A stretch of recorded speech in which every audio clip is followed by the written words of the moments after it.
Welcome to our second episode of the Harvard Extension School Psychology Student Club podcast for the 2025 to the 2026 academic year. We are so excited to have with us Dr. Mayron Piccolo. Dr. Piccolo is originally from Brazil. He is a licensed psychologist and a behavioral analyst dedicated to the impact of reward on enhancing the lives of historically marginalized groups, such as individuals with psychiatric disorders, immigrants, and refugees. His work focuses on communal music as a potential societal reward, aiming to improve mental health, well-being, and development among young children in these communities. Serving as a lecturer at Harvard University and as an adjunct assistant professor at Columbia University, Dr. Piccolo integrates his academic teachings with real-world applications, partnering with NGOs and community members to develop scientifically informed mental health resources for at-risk individuals. Thank you so much, Dr. Piccolo, for all you do and for joining us to share your experiences. Thank you. No, it's my pleasure. I appreciate the invite. Of course, we're so excited to have you. Thank you. So we're going to begin by talking about inclusivity in education practice. When you talk about inclusivity in your mental health and education, how do you define it in your own words, and why does that focus matter for outcomes?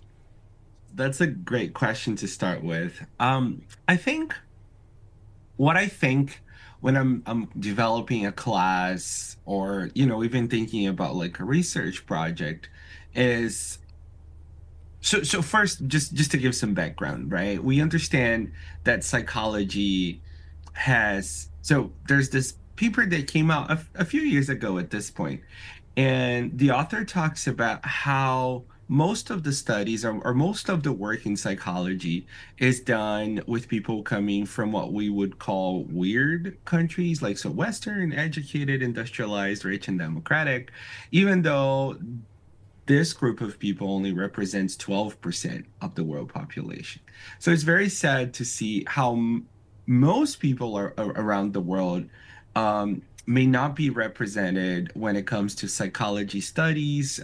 So when I'm developing a course, I'm trying to think about that and see how can I, include the other 86%. How can I make sure that I'm bringing to this class discussions that maybe, are not really widely had in academia. Um, so I think this awareness is the first thing that is like super important, right, for inclusivity. So you asked me to define. I don't know. I would say making sure that inclusion is not exclusion, because I think that can also be another issue, right? So making sure that by including a group, I'm not forgetting about all the incredible advances that we have in psychology and just making sure there's, room for everybody and even those that are underrepresented. I don't know if that answers the question, but maybe it's a great way to start the conversation. Thank you. Do you have one concrete example from the past year? Yeah. So in my classes, for example, I teach a course in Harvard College that is called the Science and Psychology of Music. And one of the groups of assignments that we have is I ask students to actively try different experiments during their semester, and then they write reports on that with music. And I think one of the earliest versions of these assignments it ended up never being published that way, because when we came to the course, the very first version, after conversations also with the teaching team, we were able to identify that. But one of the assignments was, or one of the suggestions was, take a walk listening to music, um, and then we were able to realize, well, there might be students who would not be able to take walks. So how can we shift that around to make sure that they're feeling, that they can not only complete the assignment, but that they don't feel potentially excluded. I think another example is, making sure I'm adding research that comes from also from underrepresented groups, right? So like from Latinx faculty, and discussing these issues in the courses. I think that would be a practical example of this. Thank you. Yeah, that seems really important. So next I'm gonna ask you about teaching for belonging. In your psychology of music courses, how do you structure the course so that students from varied musical traditions and comfort levels feel invited to contribute throughout the term? Good question. So I think it's important to say that, even though it includes music, it's a psychology class, right? So in the college, and I'm saying in the college because this course I only teach in the college. We have requirements for these students to take for students to take this class. So they must have taken Psy 1, which is the introductory class to psychology, and they must have taken a second foundational course in psychology that includes developmental psychology, cognitive psychology, or psychopathology. But it's so students cannot even petition. I mean, they can petition, but they can't enroll in the class and they will not have their petition approved if they have not taken the prerequisites. So, because it's a psychology class, um,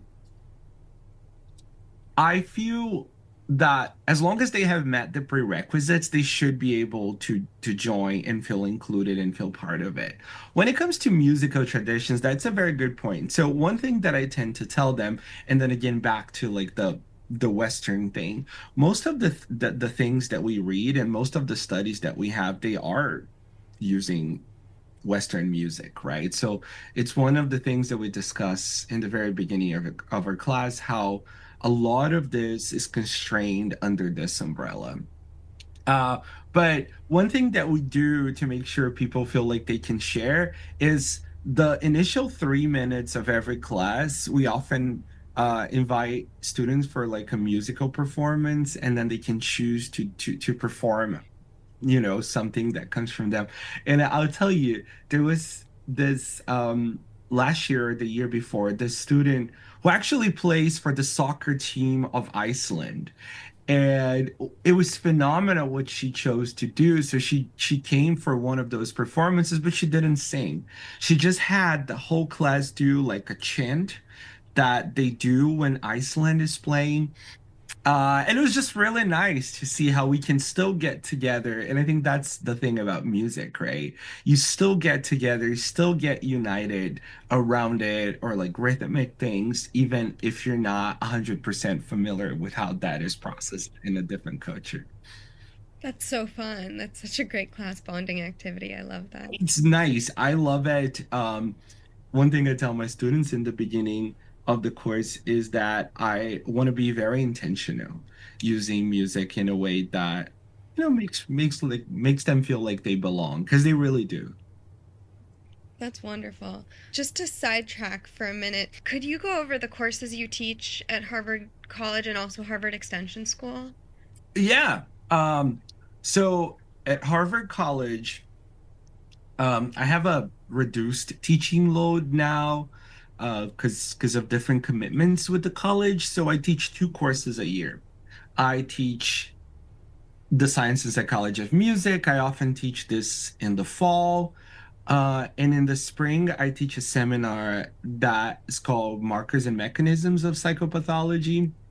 And so I've been teaching this course for a few years now. I think this is my fifth or sixth year teaching these classes. The Science and Psychology of Music is also a course I've taught at Columbia University a few times. It is very interesting to see how different it can be, depending on the culture of the school. Um, some other courses that I have taught in the past in the college, but now I'm teaching exclusively at the extension school is one that is called Intercultural Perspectives on Trauma. So as you mentioned, I'm from Brazil.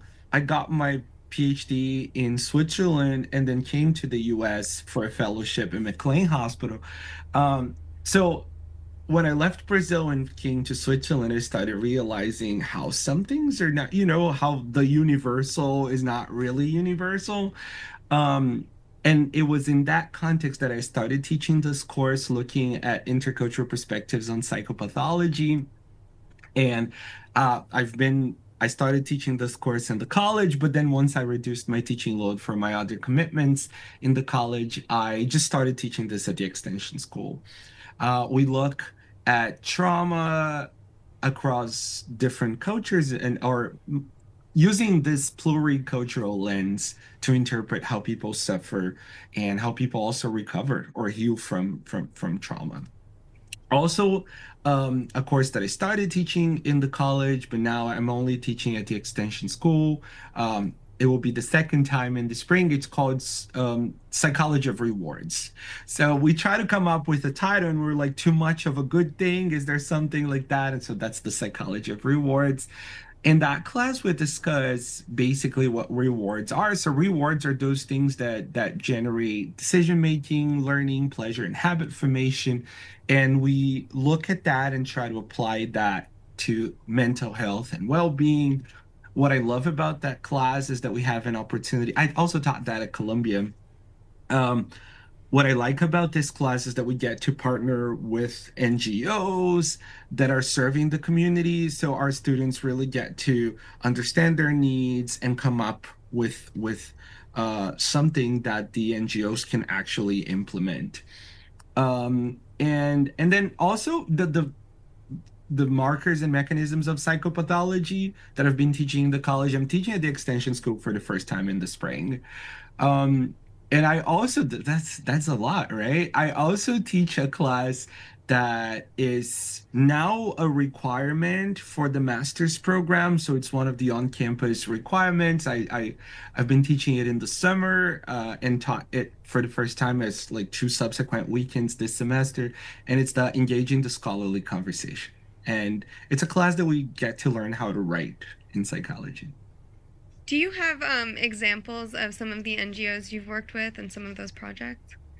Yes. So we've here in Massachusetts, we've partnered initially with what is it that they're called? Let me Google it. So it's the Massachusetts Coalition for Immigrants. Let me see if I can find the yeah, MIRA. So it's the coalition, the Massachusetts Coalition um for immigrant advocacy, something. Yeah, so Massachusetts Immigrant and Refugee Advocacy Coalition. So we partnered with them, and through them, we were able to really work with a bunch of separate NGOs working with immigrants and refugees in Massachusetts. So it was very interesting that we've had students work to develop a structured way to reinforce students, learners' behaviors. Um, this is one of them. Another one, we've partnered with Cambridge Health Alliance. So I'm a psychologist at Cambridge Health Alliance also, which is a hospital here affiliated with Harvard Medical School. And the students created mental health materials that we are now, so we have been able to translate that into other languages and our mental health care partners tend to use some of these materials with the patients that are struggling with some mental disorders. Um, and I also get to use some of these materials in my work for psychoeducation and also with things like what can I do? You know, unfortunately, there's a big wait list when it comes to mental health services. So some of these materials have been focused on what can you do while you wait to receive treatment. So it's been it's been these different things, but mostly I think focusing on immigrants, refugees. Cambridge Health Alliance primarily serves um, also immigrants and like I'm not sure if primarily, but a big portion of our patients are immigrants and international folks. So we tend to focus mostly on this on these groups in my courses. There was one. This is really nice what they did, and one of them actually I invited him to be my TA, my TA, teaching assistant in at the extension school. What he did is it was a very simple project, but it can be so meaningful. Harvard Square has a shelter, so there's a shelter in Harvard Square, and a lot of our students volunteer there, and a lot of the food that the leftover food from the dining halls at Harvard gets donated to the shelter. And what some students created was a guide for people to really choose healthy eating from the food that gets donated from the dining hall. So these things can be so simple and yet like really, really meaningful. That's that's amazing. I guess I'd also like to ask you, I saw that you offer mentorship opportunities or that you mentor students. So could you describe those a little? Yeah, so I actually offered that to one student at one time, but and that was like a more structured thing, but uh I feel that being in the college or being among undergrads and also grad students at the extension school, you always have opportunity to just, sit down and chat with students. In the context of Harvard, I've been serving as a pre-concentration advisor now for a little bit. Well, started as a sophomore advisor when we don't have sophomore advisors anymore in Harvard College, but it's an opportunity to like sit down with people and like help them think about their future and help them um, really think about the courses that they're going to take, but also about like what the next steps will be. And that can be so stressful, right? When you're especially when you come to a place like this and then you live in a small bubble and then like 4 years later you have to get out of here. um it can be very stressful to go to the real world. So I think this is some of the things that we do um in this context of mentorship.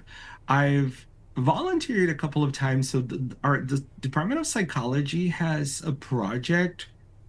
I forgot the name now, but people can sign up and help, read and give feedback on also people coming from underrepresented groups. So we can read and give feedback on their college application or their personal statement for grad school applications. So this is something that I've done a few times that our department also offers us the opportunity to do. So it's really nice. I think,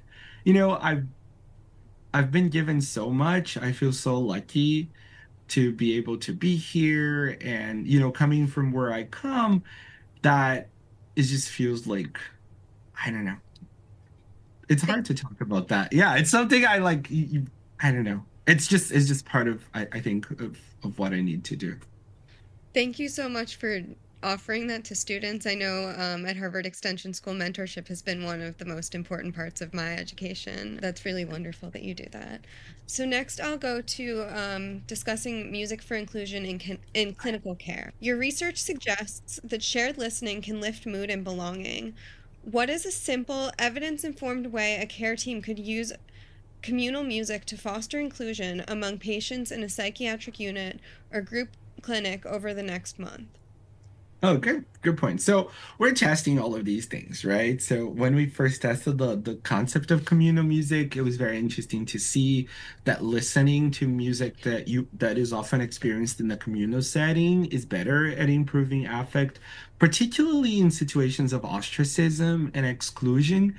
The reason why I wanted to test that in the first place was because, again, we know that immigrants and refugees have they it's easier for them to report higher, they report higher levels of exclusion, right? Of social exclusion. So I was thinking, can we use communal music to repair mood in situations of social exclusion? So all of this is still being tested, and we just recently wrapped up a project where we tested using these songs in a communal setting to see how that impacts well-being and mental health. So take all of this with a grain of salt, understanding that like we're testing this. The results are promising. So what I would say, I actually have an intervention that we're hoping to start in January. Uh, my idea is to really, why is it so hard being an immigrant? I'm an immigrant myself. So why is it so hard being an immigrant? Because you left your culture behind, and you're not 100% inserted in a local culture. And there's like several issues with that. So we understand that people who are not fully integrated in the local culture also report higher levels of psychopathology. So my idea with communal music is really using it as a tool to increase and to lead to higher integration, which is not giving up your local culture, but also getting integrated in, sorry, when I say it's not giving up on your culture of origin, but also integrating to the current culture. So I've been thinking of using communal music again in the context of immigration, bringing communal music from the culture of origin, but also from the local culture to really say, you know what, we're not no longer there, but we're still who we are. And this part of our identity comes from that. But how can we also make sure we're fully integrated where we are now? So I think using communal music in that sense could be helpful, like considering culture of origin, but also current culture. Um, and just sharing, I think there's a lot of rhythmic exercises that can be done that are said to increase sense of belonging. Sense of belonging and connect a sense of connectedness seems to be key for well-being. So using songs and rhythmic activities so people feel that they're connected will eventually increase well-being. What guardrails make this feel safe and voluntary rather than being forced participation? And how would you adapt for sensory sensitivities, trauma histories, or different cultural preferences? So I think it's important to say that anything like this should be, people should be willing to participate. So if they're not willing to participate, maybe it's not the best thing for them at that time. And that's the same thing I think with psychotherapy, for example, and even pharmacological interventions, right? It's not uncommon for us to see people that come and say, um, when you ask them if they're considering medication, it's not something that we do as psychologists, right? But we can say maybe you should talk to your PCP and consider medication. It's very common to hear, well, I'm not willing to do that now. Uh, so with as it is the case with anything, considering, I think people must be willing to do that. So I think that's where the limit is. You should never force someone to do anything. And that's the same thing with music-based interventions, right? Um, now, what even though we understand, so I think our understanding of the impact of music, I want to say is limited because the design of a lot of our experiments should be, improved. But with the evidence that we have, um, about two-thirds of studies showed that music-based or a music-based intervention is better than a comparator. Again, we still have to consider all the limitations of the study. So, but at the same time, we don't have evidence that music-based interventions are good for everything.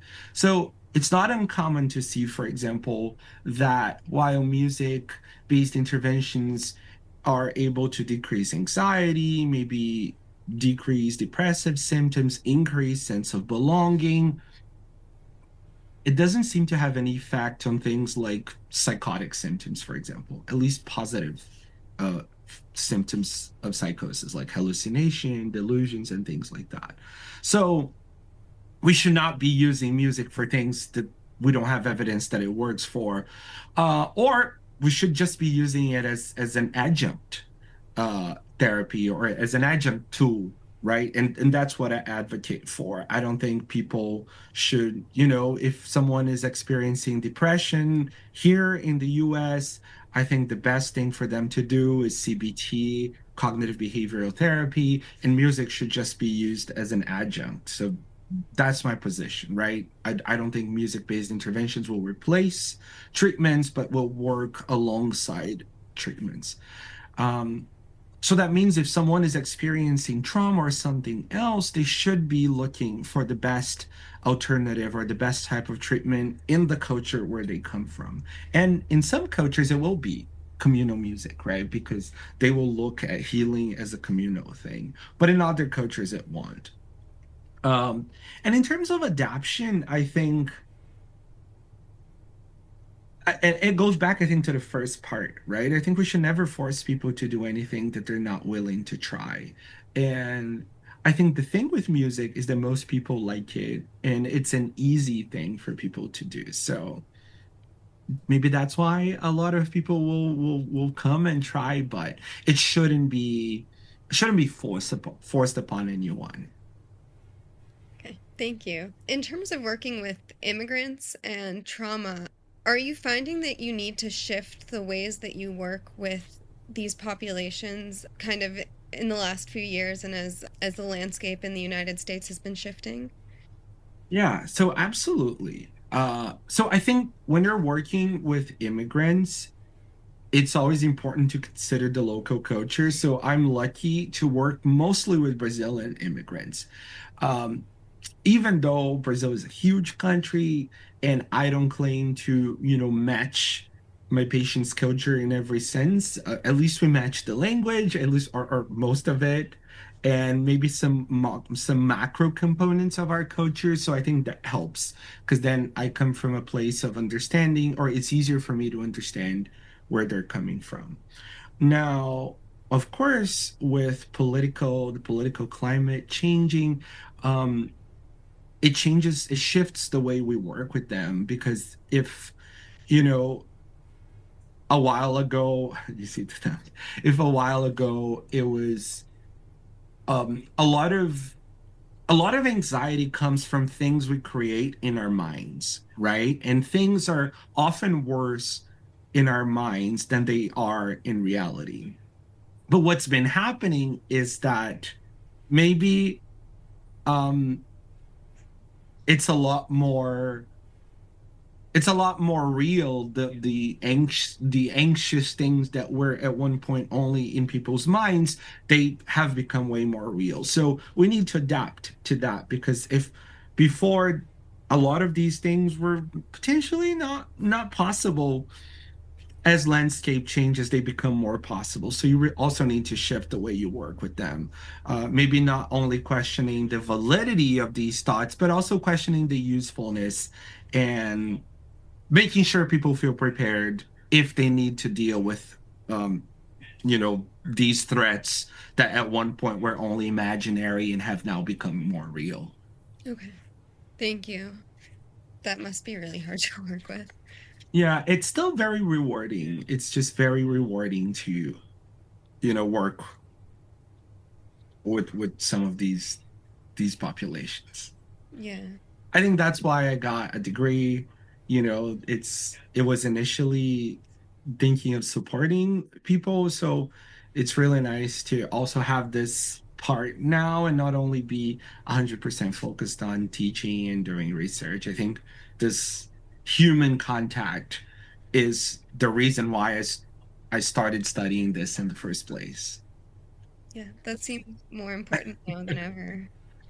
So thank you again for the work you do.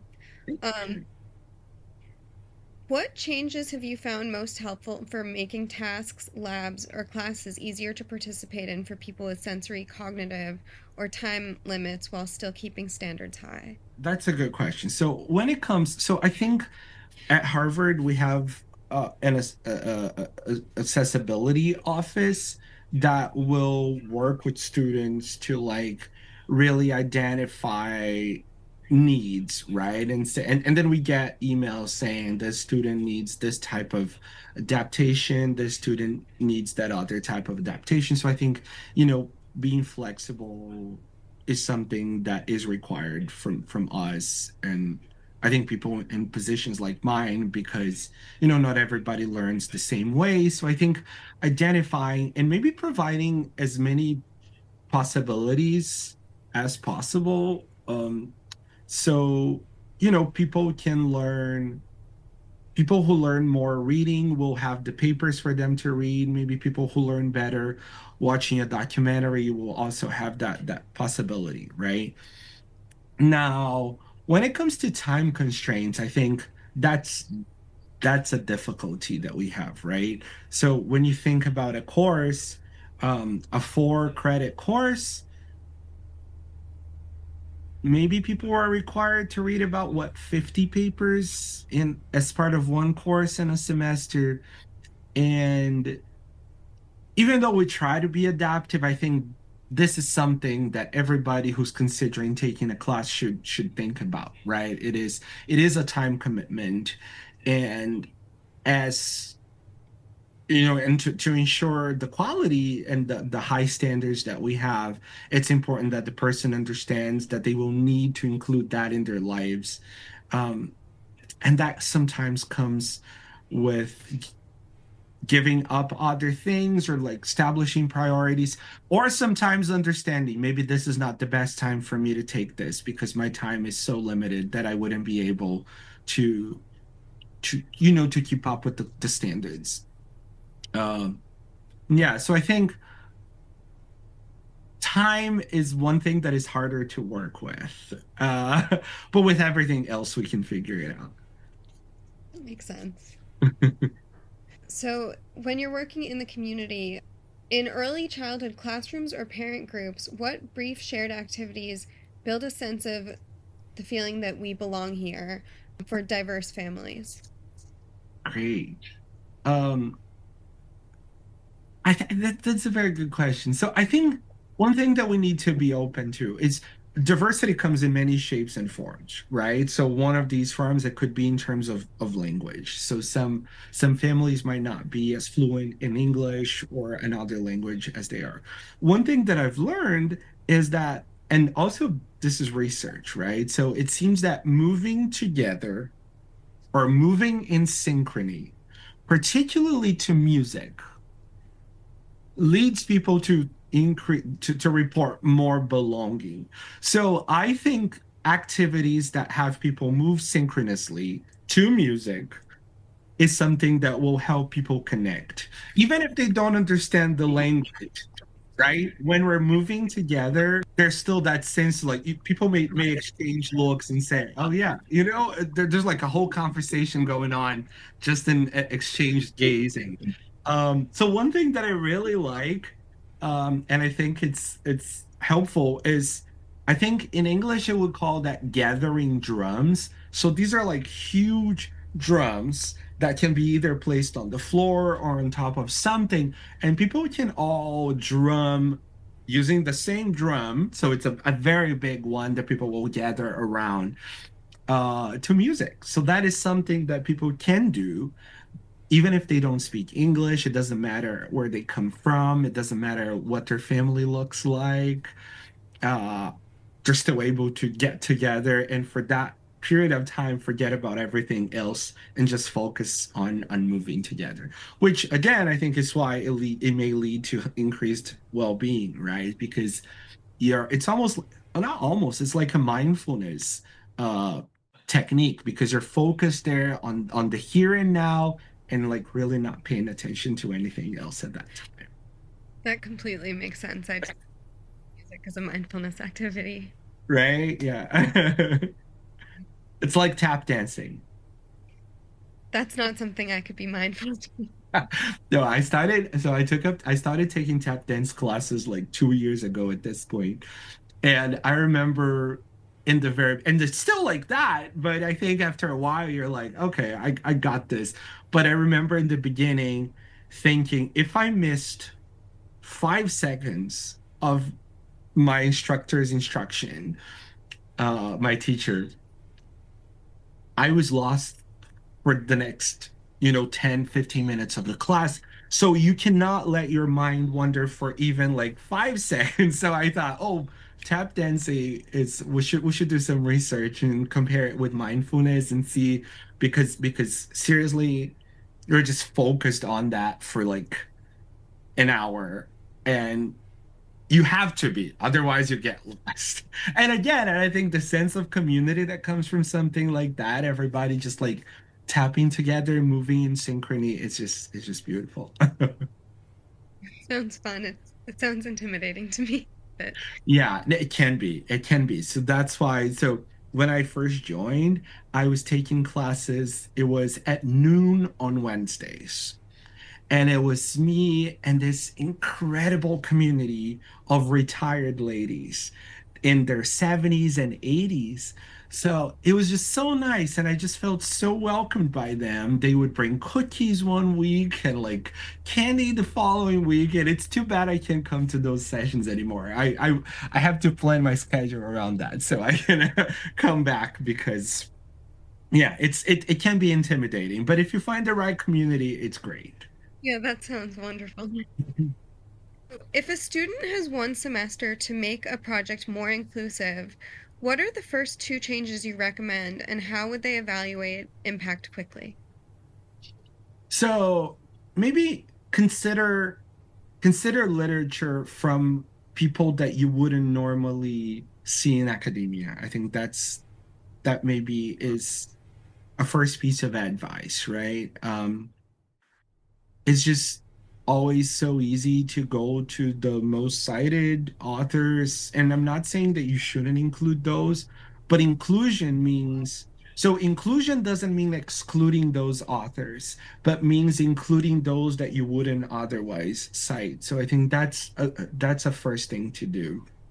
And it's go and see, am I missing a point here? I should be considering. So if your project is targeted at a particular group, it's you should be looking at literature coming from that group, uh, right? Because that will make your project uh, more real, I would say, and more, I don't know, it would be more,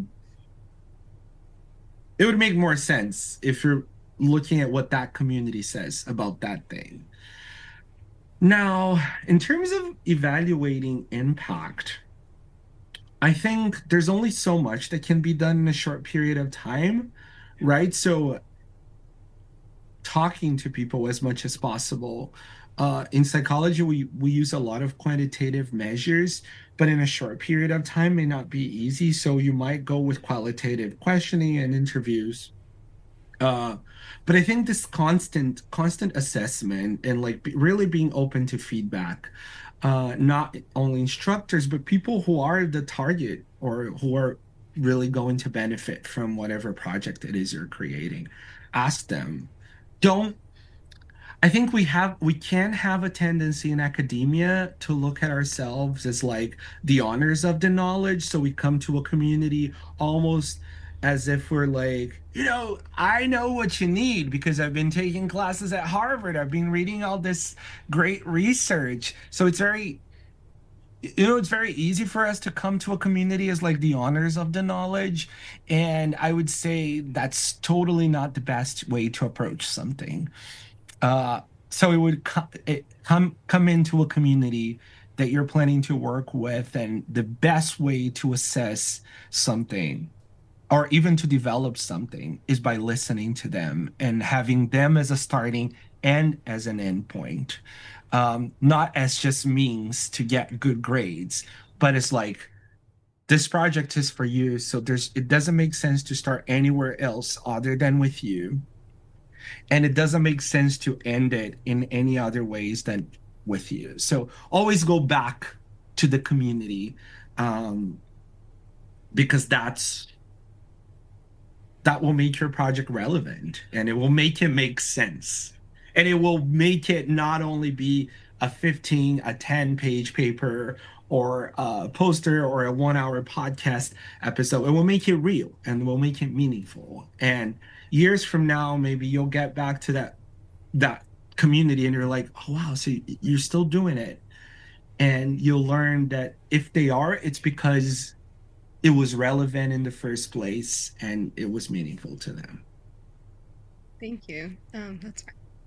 So next we're going to discuss research and methods. What are you working on at Harvard right now, and what problem in reward and mood feels both tractable and important?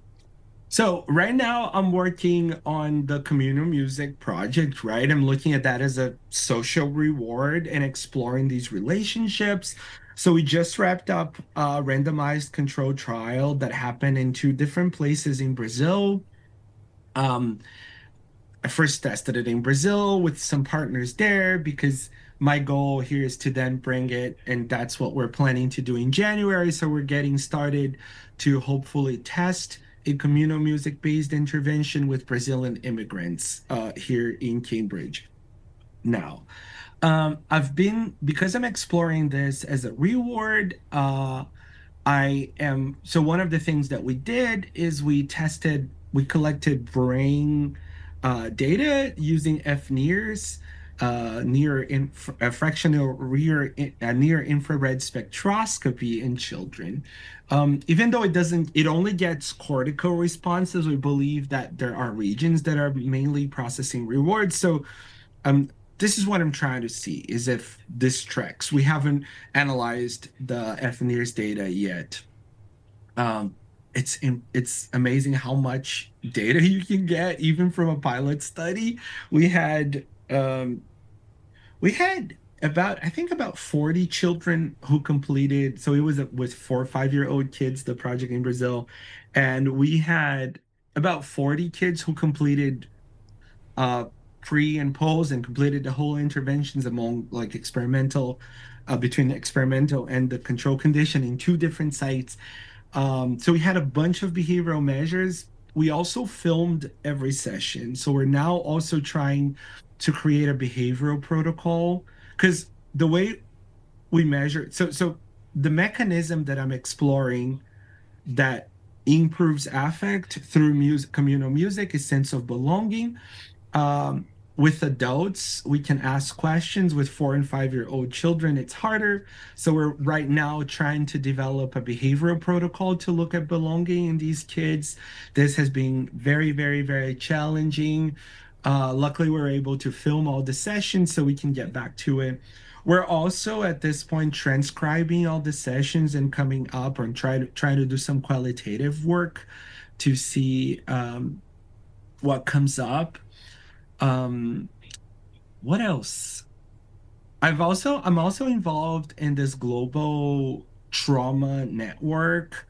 So we just also recently completed some data collections and we're looking at how social norms over physical punishment impact the development of trauma responses across different cultures.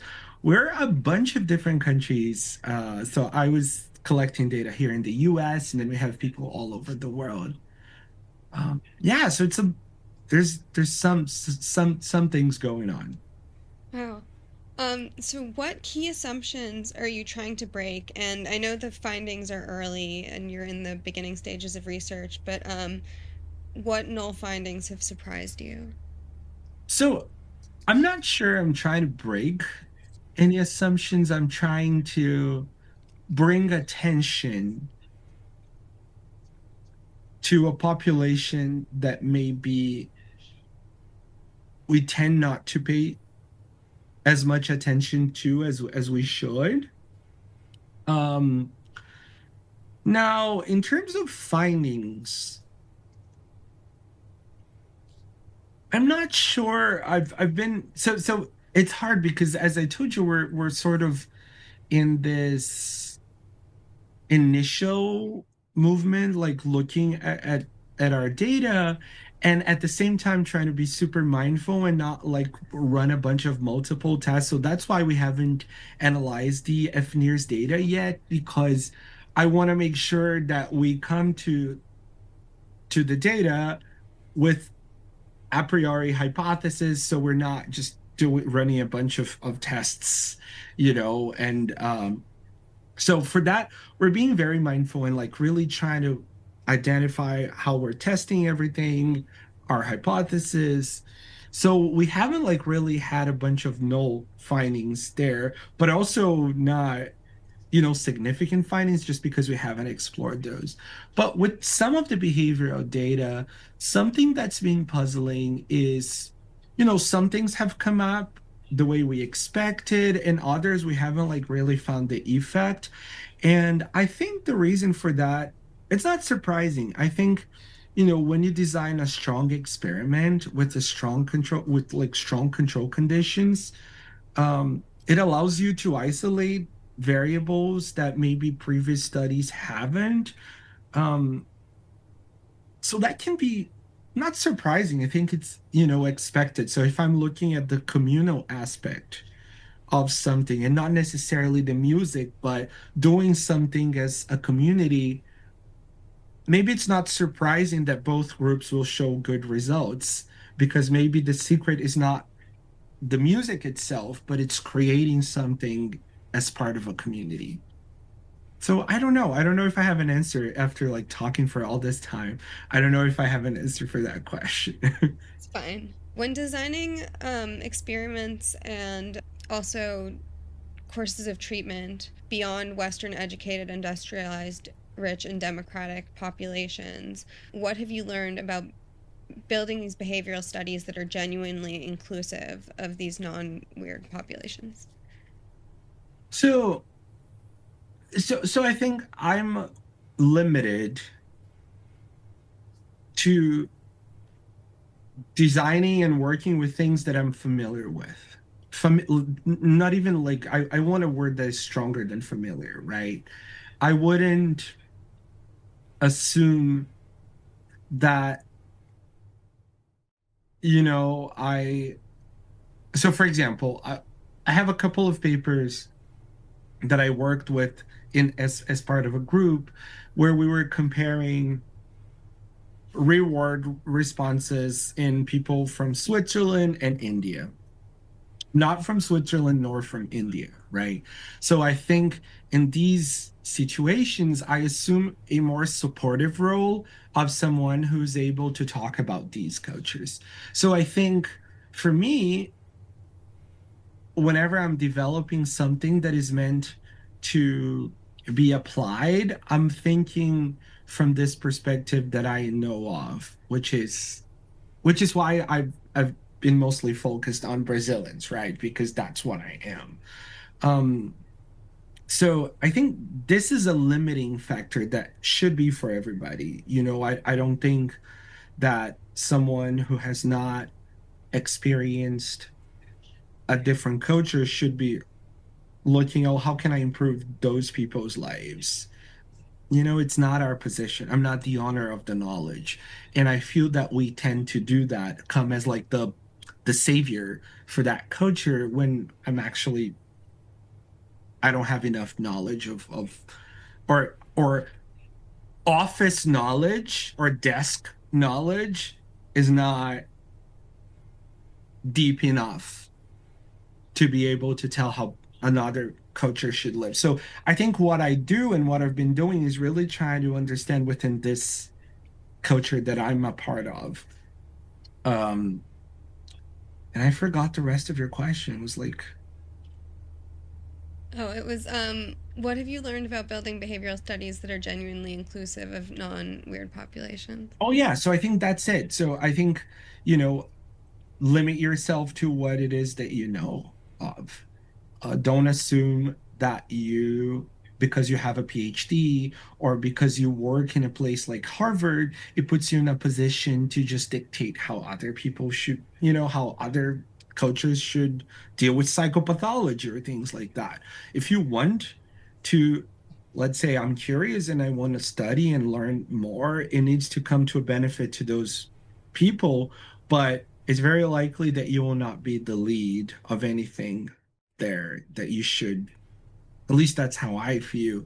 Um, I should partner with local people to who really understand and maybe assume a more consulting position than a lead position because I can you don't know how functioning works and how people interpret what they're going through. So yeah, no assumptions.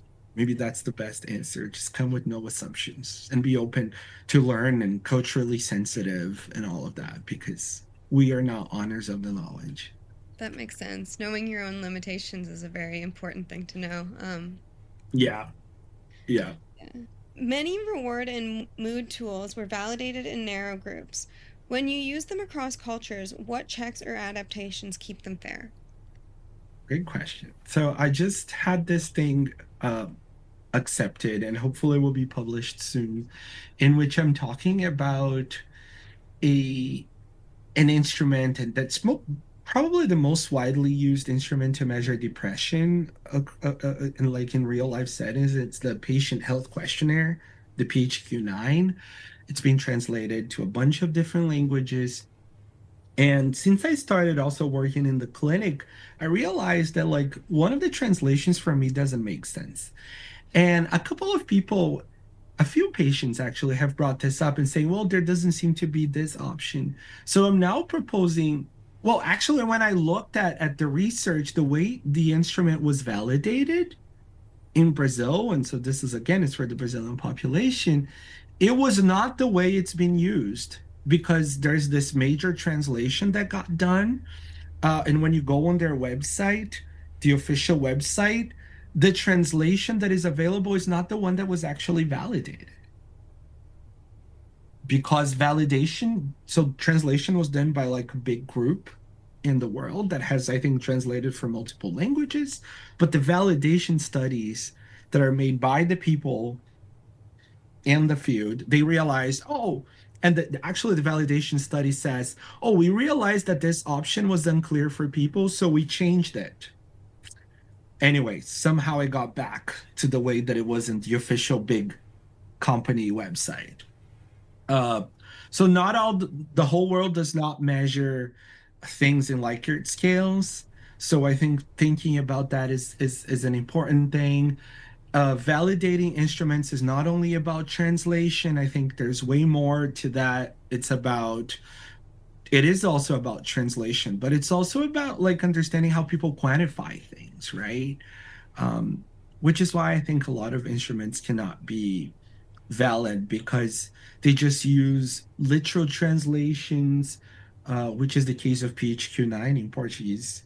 In Brazil, the Brazilian version, in my opinion, is that the several option does not like really translate the same way into Portuguese. But then again, I think going back to the community, right? If you want to measure something in a particular community, if you're not part of that community, maybe your role will be more of a consultant and not as a lead in that assessment or that validation of that instrument. Okay. Um, in your work on depressive subtypes and reward, what would more inclusive assessment and care look like for people whose symptoms do not fit classic profiles? So I think that work that we did was also one that we were trying to see if people who eat more when they're depressed, and we call that hyperphagic MDD, uh, if there was a difference in terms of like neural signature or like resting state function activity or connectivity compared to people who have a decrease in appetite and or weight in their depressive episode, which we call it hypophagic MDD.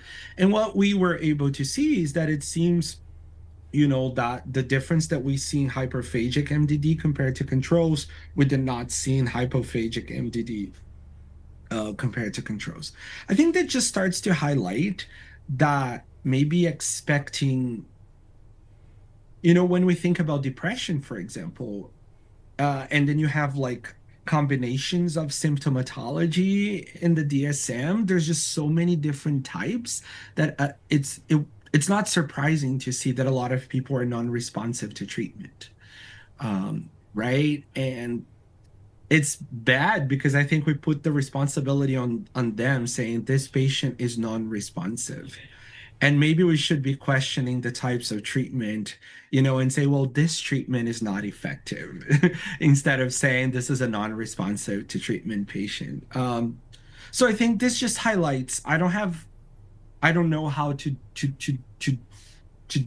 best treat everyone, right?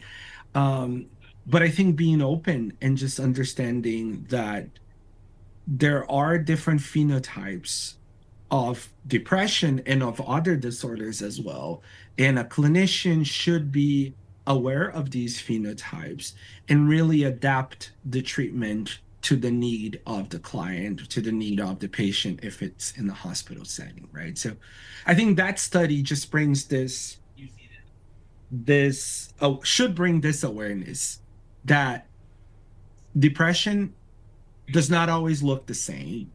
So we should always be open to adapting the treatment to whatever need the patient has or the client has. That makes a lot of sense. So, music carries identity and memory. How do you select or personalize stimuli so participants from different cultures feel seen rather than stereotyped? Good point. So I think it goes back to what I mentioned before, right? I'm not going to assume that something is relevant to a culture because yeah, I could just be stereotype creating stereotypes or reinforcing stereotypes.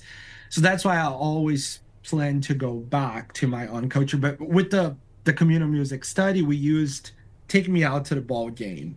And it's very interesting because when I started thinking about this study, because I'm in Cambridge, so I've had been to Red Sox games, I thought of Sweet Caroline as the song, Mm. right? So I think asking people is always the best thing to do. And that's what we did. We ran a pilot study with a little bit over 200 people who go to baseball games, and we asked them, when you think about the last time you went to the stadium, does any song come to mind? And people who responded yes, we asked them what song comes to mind. And it was interesting that for about half of those people, they said, Take Me Out to the Ball Game. I didn't, I personally did not know the song Take Me Out to the Ball Game. Because again, I did not grow up here until the participants told me about the songs. And that's when I went and I heard it. And the decision came to use Take Me Out to the Ball Game because, for baseball fans and around the US, it seemed that Take Me Out made more sense than Sweet Caroline. Um, so the choice was also data driven, right? We chose the song based on what people told us.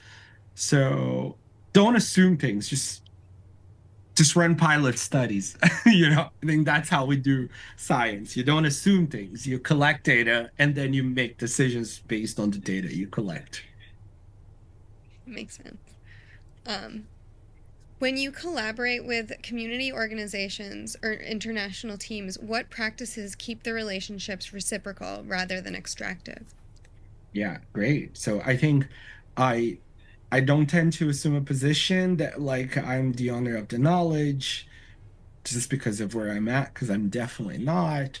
So in my collaborations with Brazil, I think it's easier because it's the same culture, the same language. Um, but it still needs to make sense for the local collaborators, right? So and it it can be because then for example for these studies that we did in Brazil, we brought funding from here to these interventions, so we're also able to support their local operations. So for example, for the intervention for the randomized controlled trial we recently finished in Brazil, we bought instruments, right? That these centers got to keep, so they're still able to keep using that. So there has to be something for them on it as well. Now, the other international collaboration that I have with like the global trauma network, I'm assuming more a supporting role, right? I have been collecting data here and I can talk about Brazil, but I cannot talk about Japan. I cannot talk about, Iran, which or Canada, which are all countries that are also included in the partnership.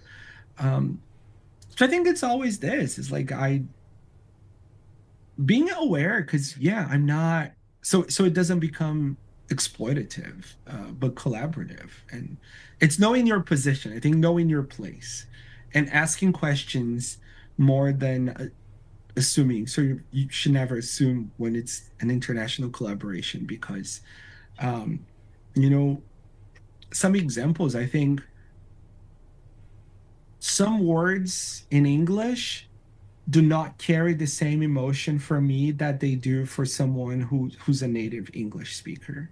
So I can use a word and maybe people could understand it in a very negative way because it's carried with emotion or charged with emotion, and it's not the same for me. So I think having this understanding that, you know,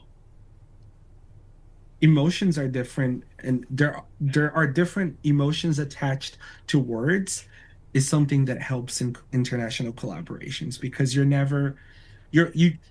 can always ask what do you mean by this and then get the full understanding that the person meant with Do that. you have a word or a phrase that's coming to mind as you talk about this?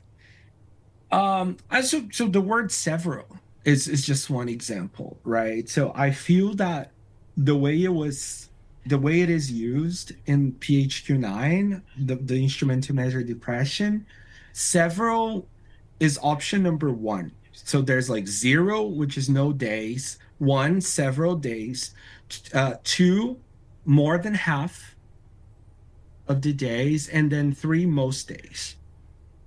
The way it is translated in Portuguese, number one and two are sort of interchangeable. So several is translated as vários, which in Portuguese is understood as like many or even like most of the days. So this is just one example. But there's like, you know, someone once referred to me as a capybara because they really like the animal. It's like their favorite animal.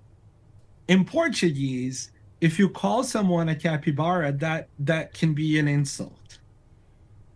You know, so but then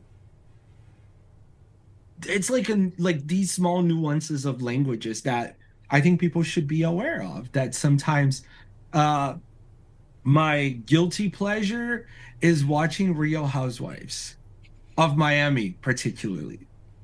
And it was very interesting to see like a character who's also Brazilian, a character, no, she's like a person, who's also Brazilian, used a word, and the word was everybody reacted in a way that is like, how can you be using this word? This is ridiculous. And I'm pretty sure that the way she used the word was not the way it was interpreted by people. Even if she knew the meaning of the word or not, it still doesn't come charged with emotions, with the emotion that other people that maybe were brought up using that word or hearing that word have when they feel. So it's like using a word that when people hear it's like, oh my God, I can't believe you're saying that. And for me, it's really just like saying water because it's not charged with sentiment. That's a great example, especially with Real Housewives. I know, it's like real life. So much of that seems so charged. So, Yeah, yeah. And I'm pretty sure like cuz like she there was no emotion attached because it's a second language. Um but people hear that and it's like, "Oh my God, this is like I can't believe you're using this word." And sometimes we're like, "Wait, I didn't mean it that way. I'm just." But anyways, yeah. okay. So we're gonna start to wrap up. I have two more kind of wrap up questions. Yeah. So, if every department committed to a single habit this year to advance inclusion in teaching and research, which habit would you choose and why would it move outcomes? Learn how to pronounce people's names. Yeah, I think that would be a great way to get started. When I left Brazil, so in Switzerland, um, but it's also I also understand it. It's something that doesn't bother me. But well, the real pronunciation, the way people call me in Brazil is Mayron. And I know this is like a lot of pronunciation things, but when I left Brazil, I was Mayron, and here Mayron, anyways, that doesn't bother me as much. But I feel that that's something that I try to do is like, tell me how your name is pronounced. And I want to make sure I do my best to call you, the way your name sounds. And it's so sad when I hear people say, oh, no, it's okay. I'm used to people calling me something this when it's not their name. Um, I think make an effort to pronounce people's names correctly. That's a great start, I would say. Thank you. I'm sorry I got your name wrong multiple. Oh, you didn't. No, you're good. No, it's not on you. And I think you did exactly. You were not. No, you asked me, right? How do I pronounce your name? Um, but it's just, I don't know. I think, especially in some contexts where, or countries where, English is the main language, people tend to forget that for people from other countries to be here, they just really so there's this extra layer, which is the language thing. So I think like trying to pronounce their names correctly is, a great start for people to feel included. Yeah, that makes a lot of sense.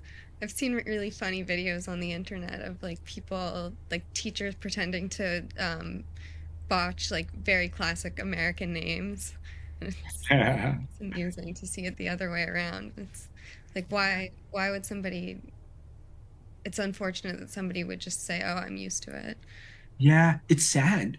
It's like it's almost like, it's a disregard for their identity. And I understand them being I've done that myself, right? And saying now it's okay, you can call me however it is you want to call me. But at the same time, it's just like a big disregard. Yeah, I'd say. Yeah. Yeah, that makes sense. It's very disrespectful. And it can be something that people don't even realize is disrespectful. Yeah. Yeah. Looking ahead, what inclusive research question are you most excited to tackle, and what makes it both important and actionable?